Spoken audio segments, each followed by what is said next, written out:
Sankara fait sa rentrée politique. Les militants et sympathisants échangent sur la contribution du sankarisme à l'insurrection des 30 et 31 octobre dernier. Au PDS Metba, on rend hommage à Arba Diallo, disparu en début octobre, un patriote dévoué selon les témoignages de ses camarades, collègues et compagnons de lutte. En sport, le Racing, d'abord, nous sommes à quelques 72 heures de Noël, la commémoration de la naissance du Christ Sauveur. Les chrétiens se préparent spirituellement et matériellement à cette fête qui accorde une place de choix aux enfants, mais qui signifie surtout ouverture à l'autre. Et puis en sport, le Racing Club de Bobo Dioulasso s'offre la Super Coupe AGSB 2014. Elle a défait l'Étoile filante de Ouagadougou par 2-0. Madame, Messieurs, bienvenue aux 20h. Merci de nous suivre. Tout d'abord, le président de l'Assemblée populaire de la République d'Algérie est à Ouagadougou depuis 17h. Il va assister demain à l'ouverture solennelle de la session unique du Conseil national de la transition qui aura lieu dans l'après-midi. Après quelques moments d'échange avec le président du CNT au Salon d'honneur, il a dit toute sa fierté d'être au Burkina Faso et d'assister à l'ouverture de la session parlementaire. Il s'exprime au micro de Bouma Ernest Nébié. 21 décembre 2014, jour anniversaire de la naissance du président Thomas Sankara. C'est aussi jour de rentrée au Front progressiste sankariste. Pour cette première entrée politique, depuis la constitution du Front en octobre dernier, les partis et organisations de la société civile qui la forment ont choisi de la placer autour du thème « Le rôle historique du sankarisme dans l'avènement de l'insurrection populaire et la chute du régime Compaoré ». Plusieurs panels sont dans l'ordre du jour pour traiter du thème « Question de mieux faire comprendre la réaction du peuple burkinabé ». Ce peuple a appris, avec Thomas Sankara, que l'esclave qui n'assume pas sa révolte ne mérite pas qu'on s'apitoie sur son sort. Aujourd'hui, les sankaristes, le peuple burkinabé et africain et tous les peuples en lutte magnifient le légendaire courage et la fierté des Burkinabés qui ont prouvé qu'ils savent se battre et se donner à martyr pour leur dignité, leur intégrité et leur liberté. Blaise Compaoré, quant à lui, il l'a appris à ses dépens. À partir de cette entrée politique, le Front progressiste sankariste entend décliner sa feuille de route dans la perspective des grands changements politiques de 2015. Le Front dit être attendu sur le terrain de l'alternative. Le président appelle ses camarades à mettre à profit la transition en cours pour réaliser les rêves communs, faire de l'idéal de Thomas Sankara la pierre angulaire de la construction d'un Burkina nouveau. S'il est vrai qu'il faut détruire un système fait de corruption et d'impunité, il faudrait en revanche bâtir un Burkina Faso à la hauteur de nos rêves communs et qui correspond aux attentes de l'insurrection populaire. C'est dire que le travail est loin d'être terminé et comme pour paraphraser Martin Luther King, il n'y aura ni repos ni tranquillité au Burkina Faso tant que les Burkinabés n'auront pas obtenu une véritable alternative. Les tourbillons de la révolte continueront d'ébranler les fondations du système Compaoré jusqu'au jour où naîtra l'aube brillante de la justice. Pour Maître Benewende Stanislas Sankara et ses camarades, l'aube brillante de la justice passe par l'organisation d'élections crédibles. Concernant la suspension du CDP et de la DF-RDA, le Front progressiste sankariste estime que ces partis ont leur place dans cette nouvelle ère du Burkina où les valeurs de justice et de démocratie doivent prévaloir. La démocratie a besoin de contradictions. Il faut une espèce d'équilibre des forces. Et je crois que le CDP et l'ADF-RDA doivent goûter aujourd'hui aux délices de l'opposition. La rentrée politique va prendre fin par la commémoration du 65e anniversaire de la naissance du président Sankara au cimetière d'Arnoué à Ouagadougou. Nous retrouverons dans quelques instants le reportage de Bouma Ernest Nébié sur l'arrivée du président de l'Assemblée populaire de la République d'Algérie à Ouagadougou. Vous avez vu le reportage sur la rentrée politique du Front progressiste sankariste présenté donc par notre reporter Sié Sylvestre Da. En ce jour anniversaire, comme annoncé, le ballet citoyen et ses sympathisants étaient au cimetière de Dagnoin pour se recueillir sur sa tombe et rendre un hommage au président du Conseil national de la Révolution d'août 1983. Nous reviendrons sur l'événement au cours de nos prochaines éditions.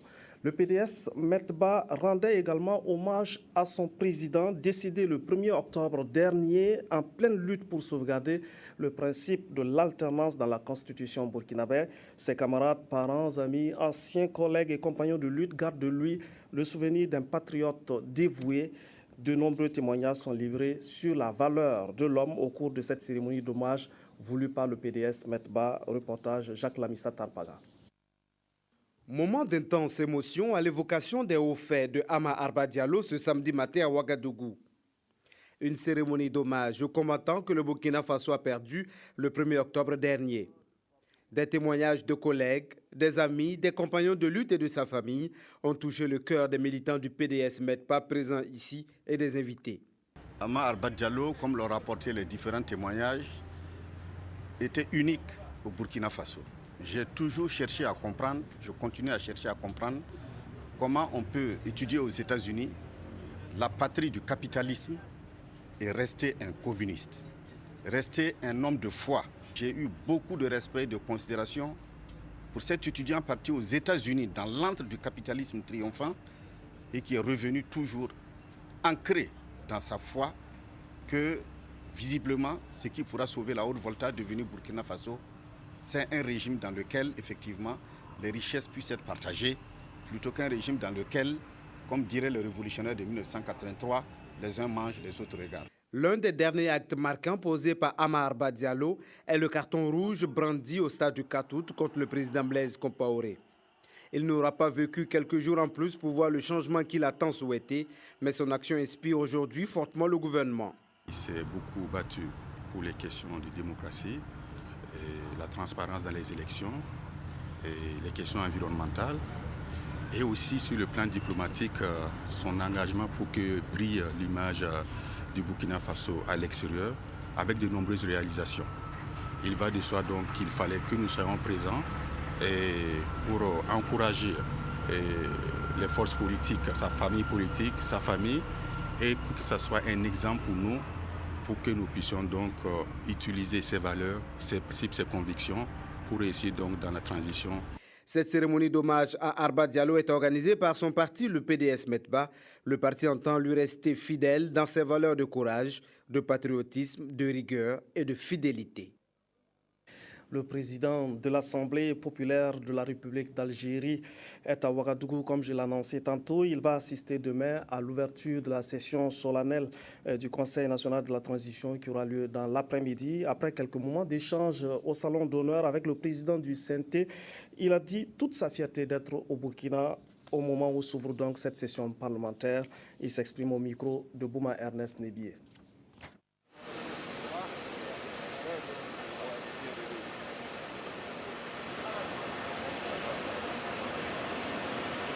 C'était un grand plaisir d'être ici à Ouagadougou. Et on a répondu immédiatement à l'invitation de nos frères. Et j'ai dit à mes amis que ce qui fait bien au Burkina Faso fait bien aussi en Algérie. L'Algérie et le Burkina Faso, c'est deux pays frères. Et on espère que ce CNT remplit sa mission et sera un succès et pour le peuple et pour l'État burkinabé.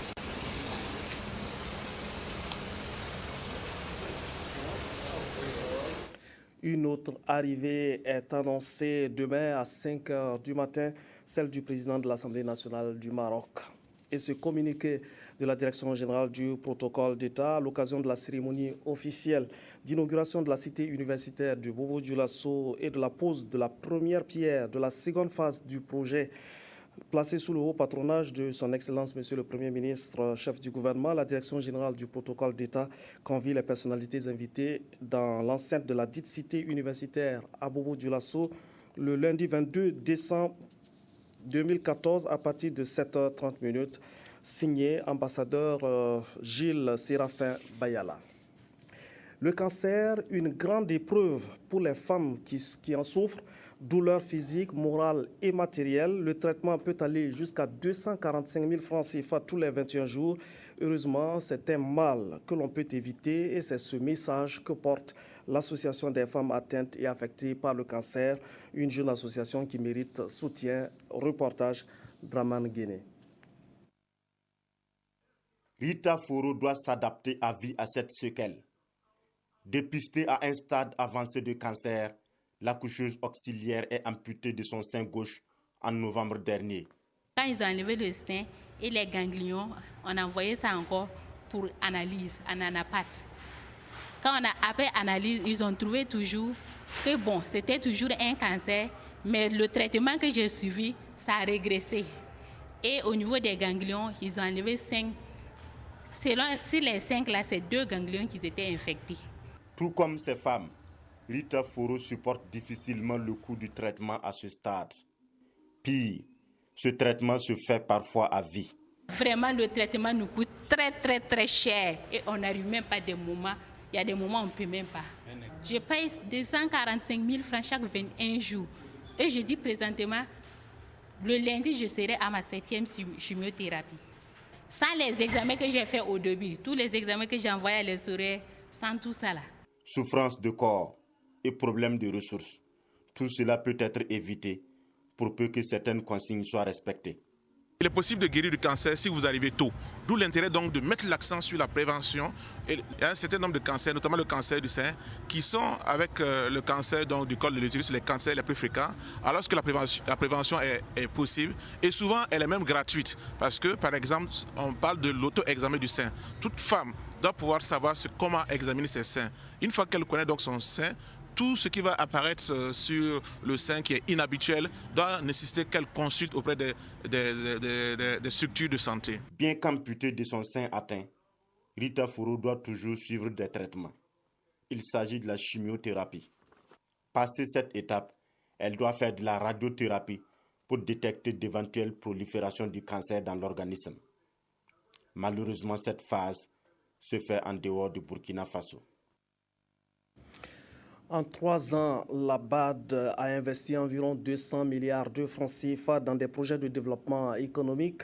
Tout cela s'est fait sous le leadership de Ginette Mouteta Zao, la représentante résidente de la Banque africaine de développement au Burkina Faso. Au moment où elle quitte le pays des hommes intègres pour d'autres missions, le gouvernement lui manifeste sa reconnaissance. Reportage Zalissa Sanfo. Ils lèvent ici leur verre pour dire au revoir à la représentante résidente de la Banque africaine de développement BAD au Burkina Faso. Pendant 3 ans, Ginette Mouteta aura servi de lien entre l'institution bancaire et le pays des hommes intègres. 3 années au cours desquelles elle a su insuffler, selon le ministre des Finances, un dynamisme nouveau à cette relation de coopération. Ainsi, l'on retient qu'avec elle, ce sont plus de 200 milliards de francs CFA qui ont été déboursés pour soutenir ou accompagner des projets de développement. Nous avons pu faire approuver 8 nouvelles opérations pour un montant d'environ 200 milliards de francs CFA dans des secteurs aussi variés que les infrastructures de transport, dans un projet d'eau et d'assainissement, dans un projet de résilience à l'insécurité alimentaire et nutritionnelle au Sahel, mais avec une composante Burkina Faso. Je me réjouis aussi que nous ayons pu approuver un projet avec le secteur privé, une ligne de crédit à Fidelis, et aussi un appui budgétaire et un appui institutionnel. Et pour toutes ces actions réussies, le Burkina Faso a décidé de lui décerner dans les prochains jours une distinction honorifique. Le passage de Mme Ginette a été caractérisé quand même par sa grande qualité humaine. Donc elle a eu vraiment le contact facile avec les administrations. Elle a été très humble et très modeste. Et ceci étant, elle a engagé beaucoup de résultats en si peu de temps. Donc nous estimons que ce comportement et les résultats atteints méritent vraiment une reconnaissance du pays. Dorénavant, c'est au bord de la lagune Ébrié et au sein de la division de santé de cette même institution bancaire qu'elle va faire valoir ses compétences. Dans le nord du pays, le mois de décembre sonne l'installation de la campagne de la pomme de terre. Dans le Loroum, par exemple, les producteurs investissent les abords des barrages pour semer cette spéculation tant prisée.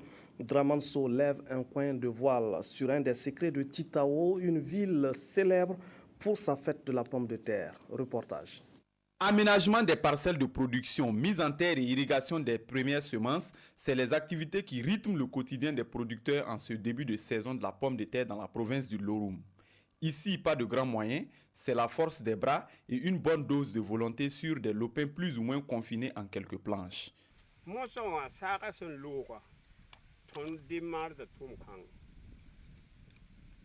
Après la saison pluvieuse, nous démarrons l'activité de la pomme de terre.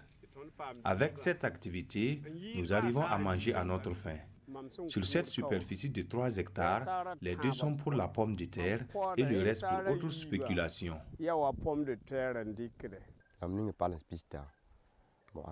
J'ai mis 30 planches et j'arrive à subvenir à mes petits besoins. Ma superficie cultivable n'est pas assez grande, mais n'empêche, j'arrive à tirer profit. Fini l'époque où elle était cultivée par simple curiosité. La production de la pomme de terre intéresse de plus en plus les populations. Au fil des ans, un savoir-faire s'est établi au sein des producteurs. L'exploitation de la pomme de terre au Loroum se fait essentiellement autour des points d'eau, comme les barrages et puis les puits. Nous avons le barrage de Titao, nous avons également celui de Andekanda, et nous avons également le barrage de Silia. La culture même se fait principalement au niveau de 2 communes, c'est-à-dire la commune de Titao et la commune de Windigi. Chaque année, les producteurs exploitent entre 70 et 80 hectares. Mais cette année, nous avons une prévision de plus de 100 hectares cette année. En ce début de saison, les difficultés qui freinent l'élan des producteurs restent l'ensablement des retenues d'eau et le coût relativement élevé des intrants. En guise de réponse, des structures d'aide aux paysans comme la Fédération des groupements NAM apportent leur soutien.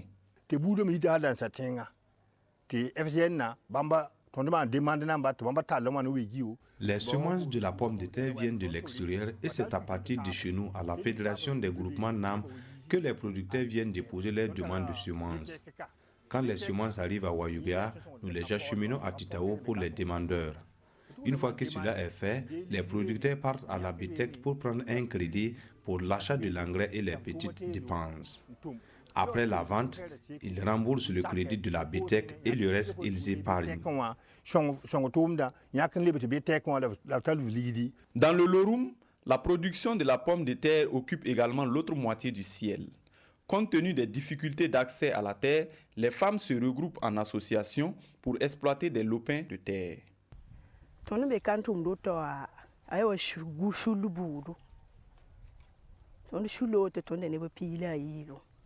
Nous travaillons en coopérative. Nous sommes au total 12 personnes et nous travaillons en partenariat avec les propriétaires des terres.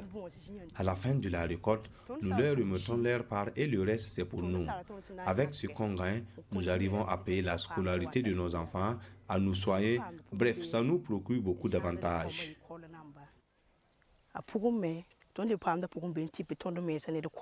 Les femmes n'ont pas suffisamment de moyens pour pouvoir exploiter également de grandes superficies. Parce que, comme vous le voyez, les semences de pommes de terre coûtent cher. Ça fait 30 000 francs la caisse de 25 kilos. Donc, à ce titre-là, bon, il y a rare de femmes vraiment qui arrivent à faire même 2 caisses ou 3 caisses. La production de la pomme de terre à Titao est une alternative pour la sécurité alimentaire et la lutte contre la pauvreté. Toutefois, la mise en place d'une organisation fêtière dédiée à la production de la tubercule jaune demeure un défi à relever. Il manque une union provinciale donc des producteurs de pommes de terre. Parce que sans justement une union provinciale, même pour s'organiser pour l'achat, par exemple des intrants tels que les engrais, les semences et autres, bon, il faut dire que c'est compliqué. Parce que quand les achats sont faits de façon groupée, évidemment, ça revient moins cher aux producteurs. La pomme de terre constitue l'une des principales productions agricoles sur lesquelles les agriculteurs fondent de réels espoirs pour améliorer leurs revenus. Une augmentation régulière de la production témoigne de son intérêt pour les producteurs. Les premières récoltes sont attendues en mars prochain, avec en prime la foire de la pomme de terre de Titao. L'association des producteurs de coton africain APROCA met en œuvre le projet de développement du coton équitable et bio-équitable. Un défi à relever en vue d'augmenter la production, c'est le renforcement des capacités des acteurs dans la culture du coton bio. L'APROCA se propose également de mettre en synergie des actions pour promouvoir le coton bio sur le marché international. Reportage au Lopoda. 10 000 tonnes de fibres de coton biologique pour la campagne à venir, c'est l'engagement pris par le Burkina, le Mali, le Sénégal et le Bénin au cours de la 3e réunion du comité de pilotage du projet de développement du coton équitable et bioéquitable en Afrique de l'Ouest et du Centre. Une rencontre qui a pris de grandes orientations pour augmenter la production à travers la formation des producteurs sur l'application des itinéraires techniques mis en place par les chercheurs. Autre action prioritaire, le renforcement des capacités des producteurs dans le domaine du management organisationnel afin de promouvoir l'entrepreneuriat pour une transformation locale du coton. Nous produisons pour l'exportation, mais nous voyons aussi que nous pouvons mettre l'accent sur la transformation locale en produisant des tissus made in. Si vous pouvez me permettre l'expression made in Africa ou bien made dans notre pays, dans nos différents pays respectifs, qu'on ait ces labels avec du coton équitable produit dans ces pays où il y aura de la valeur ajoutée qui puisse faire en sorte que non seulement on va créer des emplois à notre niveau ici, et aussi ça permettra d'améliorer beaucoup le revenu des producteurs. La commercialisation du coton bio est un autre défi pour ces producteurs qui ont élaboré un plan d'action relatif à la promotion des achats publics. L'objectif est de booster la commande en vue de donner une nouvelle dynamique à la production du coton biologique. Améliorer les rendements et la qualité du coton biologique, l'enjeu est de taille. Et le projet d'organiser en Afrique un forum à portée mondiale sur le coton équitable et bioéquitable serait du pain béni pour les producteurs de faire valoir leur savoir-faire dans le domaine de la culture du coton bio. En novembre 2010, les étuveuses, à travers 8 unions de base, mettaient en place une union nationale. Mercredi dernier, à Bobo-Dioulasso, elles se sont retrouvées pour faire le point de la vie de l'union, ses acquis depuis sa création. C'était en présence de leurs partenaires. Reportage Sali Ouattara et Ali Traoré. Depuis sa création en 2010, c'est la toute première fois que l'Union nationale des étuveuses du riz du Burkina, UNERI, tient une assemblée générale ordinaire. Une assemblée générale qui se veut un cadre pour réfléchir non seulement sur les difficultés rencontrées par la structure, mais aussi et surtout mettre en place des stratégies pour une meilleure productivité. Cela fait 2 ans de cela qu'on est en vie. Quand on est sur un travail, il faut montrer aussi à ceux qui vous ont élus de ce que vous faites et pour qu'ils puissent approuver. Selon les responsables de l'UNERI, si l'Union connaît une bonne marche dans son fonctionnement, c'est grâce à l'abnégation de ses membres, mais aussi à l'appui des partenaires. Nous venons justement de constater que l'organisation, malgré sa jeunesse, a réalisé de grandes avancées, a engrangé beaucoup de succès. Nous avons également retenu qu'il y a d'énormes défis qui se posent au niveau donc de l'approvisionnement. Il y a des défis qui se posent en matière d'accès au crédit à temps pour pouvoir justement s'approvisionner, mais également d'une bonne coordination et d'une bonne entente avec les acteurs de la production. Les défis qui se posent aussi, on a beaucoup échangé sur les défis de la commercialisation du riz étuvé et des relations avec des acteurs comme la SONAGES, les différents commerçants. Et je retiens que si effectivement les petits problèmes qui se posent à ces différents niveaux-là arrivent à être réglés, ça va vraiment faire booster l'étuvage du riz au niveau du Burkina. Il faut noter que l'étuvage du riz est une activité qui permet de transformer le riz au Burkina Faso. Une activité en majorité exercée par des femmes réunies en union de base dans 8 localités, à savoir Bama, Bagré, Banzon, Sourou, Funza, Moktedo, Bouna et Karfigela. Des acteurs de l'économie informelle à l'école de la gestion clientèle, de la gestion financière, de l'hygiène et des bonnes pratiques en matière de commerce. Ce renforcement de capacités devrait les aider à améliorer leur rendement et imprimer plus de professionnalisme dans le milieu du secteur informel. Ini Walkoy Janine Kambire. Les acteurs du secteur informel jouent un rôle important dans l'économie de notre pays. Renforcer leurs capacités en matière de gestion de la clientèle, de gestion financière et d'hygiène dans leur lieu de travail. C'est l'objectif poursuivi par le cabinet SIMAREL en organisant une formation à leur intention. Généralement, vous savez que les acteurs du secteur informel, ils n'aiment pas qu'on parle de factures, ils n'aiment pas qu'on parle de bordereau de livraison, ils n'aiment pas qu'on parle de documents de suivi de gestion de leur stock. Voilà, ce sont ces technicités-là qu'on a un peu étalées devant eux pour leur dire que s'ils veulent avoir aussi des marchés au niveau des services publics, au niveau des entreprises plus grandes, il faut qu'ils s'organisent aussi à utiliser ces outils-là parce que l'oralité aujourd'hui ne peut plus fonctionner. Une initiative saluée par les participants et soutenue par le ministère de la Jeunesse, de la Formation professionnelle et de l'Emploi qui a créé en son sein une direction générale du secteur informel. Nous trouvons que cette formation est la bienvenue parce que ça nous a permis non seulement de pouvoir gérer nos micro-entreprises et aussi de chercher comment chercher les financements pour nos activités également. Et dans le domaine de l'hygiène, nous avons beaucoup appris que dans toute chose, il faut mettre beaucoup sur l'hygiène, mettre beaucoup l'accent sur l'hygiène dans notre entourage, nos milieux et bien d'autres domaines encore. Les notions acquises sur l'hygiène, la relation clientèle et la gestion financière pourraient apporter plus de professionnalisme dans le secteur informel et contribueront à améliorer les rendements dans le but de réduire la pauvreté au Burkina Faso. Des financements sont mis à la disposition des acteurs exerçant dans le domaine de la diversité biologique, des changements climatiques et la lutte contre la dégradation des terres. Le Burkina Faso vient de bénéficier pour la période 2014-2018 d'une allocation de 11 millions de dollars américains au titre de la 6e reconstitution du Fonds pour l'environnement mondial. Les conditions d'accès à ces financements sont présentées aux acteurs concernés. Estelle Judith Assorba.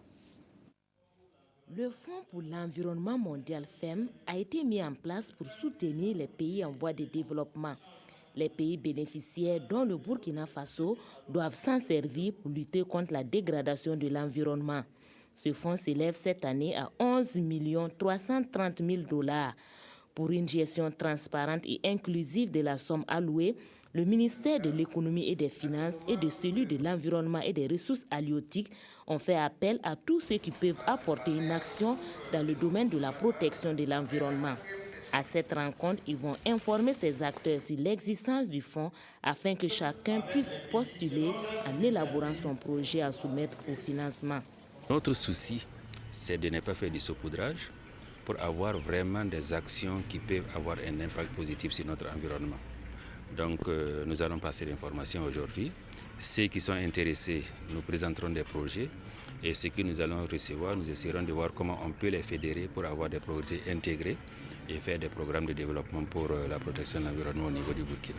Après cette première étape d'information, s'en suivra la phase d'exécution. La deuxième étape serait aussi que nous puissions rencontrer ce qu'on appelle les agents d'exécution pour aussi leur dire que le Burkina a bénéficié d'une allocation STAR et que ces allocations seront mises à leur disposition. En dehors du Sénégal, parmi les pays de la région du Sahel, c'est le Burkina Faso qui a le plus bénéficié de ce fonds. Un fonds qui sera mis à la disposition des 3 conventions auxquelles le Burkina Faso a ratifié, à savoir la Convention sur la diversité biologique, la Convention cadre des Nations Unies sur les changements climatiques et la Convention sur la lutte contre la désertification. La forêt classée de Koulbi est gravement menacée. Des champs illégaux sont exploités dans cette aire protégée. On y pratique également en toute illégalité des feux de brousse et des activités d'orpaillage. Sur place, une police forestière tente à sa manière de sauver ce patrimoine national, non sans difficulté, comme le témoigne Draman Dadian. Koulbi, dans la province du Numbiel. Cette forêt de 40 000 hectares, classée patrimoine national en 1955, continue de faire l'objet de convoitises pour ses énormes potentialités hydrographiques, fauniques et forestières. Au vu de ces potentialités, effectivement, il y a beaucoup de pression, j'allais dire anthropique, sur notre chair, notre forêt, la forêt classée de Kouloubi, voilà, qui est une entité, en tout cas un patrimoine national. Le constat est triste. Par endroits, une forêt consumée par des feux de brousse, occupation illicite des agropasteurs, braconnage et l'orpaillage surtout. Courant février à mars 2014, le site a été envahi après la fermeture du poste forestier de Kouloubi, suite à un incident mortel qui a coûté la vie à un orpailleur sur les lieux. Incident qui a prévalu que le service forestier, en tout cas certains services de la direction provinciale suspendent ses activités à un moment. Voilà, la forêt a été vraiment prise, j'allais dire, en otage par les orpailleurs. Parce qu'ici c'était un vrai marché, hein. Ils vendaient de la nourriture, des boissons, il y avait tout. Voilà, mais en tout cas, revenir sur ça, je pense que ça serait plus... Parce qu'en tout cas, c'est bien vrai que l'équipe ne compose pas beaucoup d'éléments, mais le peu de moyens et le peu nombre de gens qu'on a, en tout cas, on arrive à faire le tour et le pourtour de la forêt. Le défi de l'aménagement du site demeure, mais en attendant, 5 forestiers permanents veillent au grain. Ils sont épaulés par leurs collègues des services départementaux, souvent en patrouille dans la forêt de Kouloubi. Même les populations riveraines sont mises à contribution pour la protection et la conservation de ce patrimoine national, mais tous évoquent l'insuffisance du matériel de travail. Et nous, on peut bien soulever la forêt classée, mais il n'y a pas de soutien. Il n'y a pas de soutien, je crois. Nous, on peut aller tourner, voir des choses, mais on n'a pas de moyens physiques. On n'a qu'une moto avec 5 éléments, donc c'est pas simple. Et aussi les armes. Je ne sais pas, mais en tout cas, au moins chaque agent avait une arme. Parlant de l'insécurité, la forêt classée de Kouloubi inquiète. Ici, des traces du dernier braquage enregistré le 21e de l'année 2014 dans la province du Numbiel. Une journée des communautés religieuses pour raviver la flamme de la fraternité pour une société de paix et pour le développement durable. Elle est organisée sous l'égide du ministère de l'administration territoriale et de la sécurité qui a réuni les différentes communautés religieuses autour des valeurs de tolérance et de dialogue interreligieux. Nathalie Sawadgo Nabaloum nous en parle.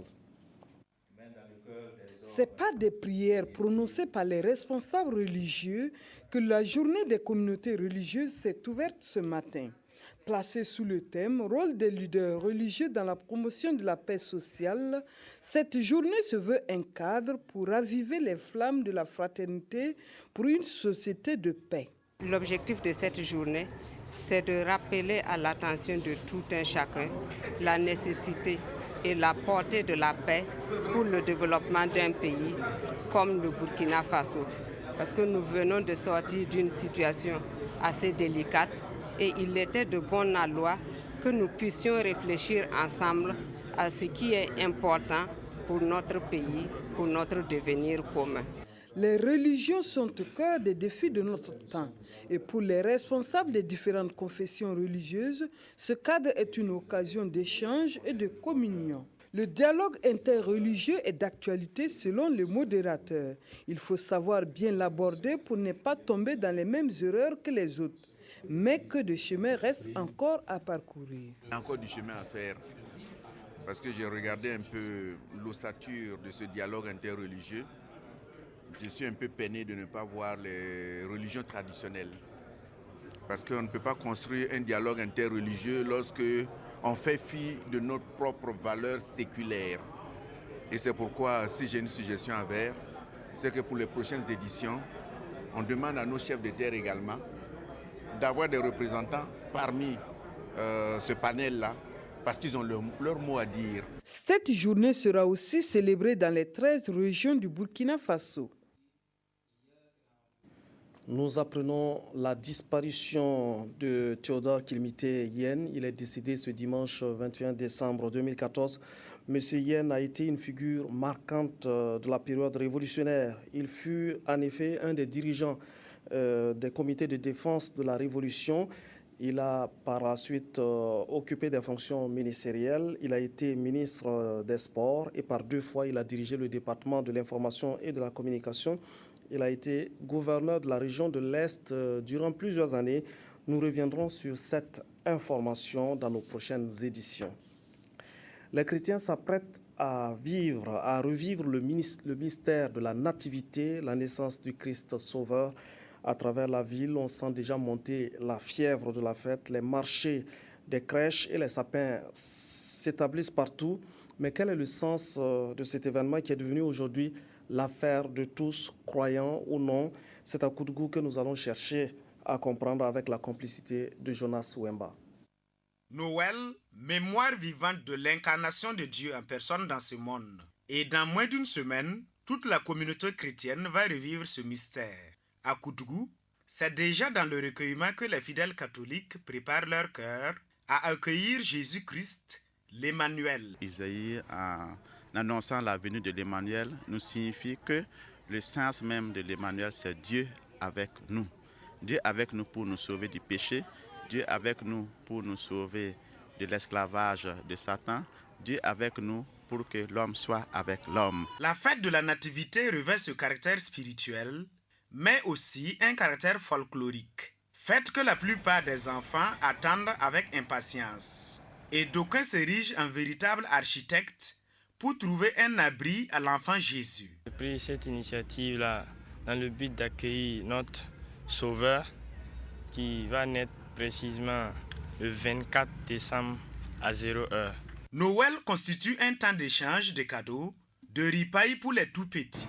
Mais pour le moment, l'engouement dans les supermarchés est assez timide et dénote certainement du choix de beaucoup à attendre les dernières heures pour faire leurs emplettes. Du sport à présent, le Racing Club de Bobo Dioulasso a battu l'étoile filante de Ouagadougou cet après-midi au stade municipal de Ouagadougou en finale de la Super Coupe AGSB. Les images de la compétition sont commentées ici par Jérôme Tiendrebego. 2 millions de francs CFA et le trophée AJSB 2014. C'est la récompense faite par l'Association des journalistes sportifs du Burkina au Tigre de Diaradougou. Banou Diawara et ses camarades ont confirmé leur suprématie sur les stylistes en coupe. La victoire a commencé à se dessiner à la 28e minute. Justice Pepra Kofi prend de vitesse son vis-à-vis sur le côté gauche pour servir Nimi Boubacar. L'ancien styliste crucifie Baba Zongo. Une courte avance que les Tigres vont consolider à la 88e minute. Faute de Souleymane Kwanda sur Adama Kone. Coup franc excentré que l'homme en forme du moment se charge d'exécuter. Il loge la balle dans la lucarne de Baba Zongo.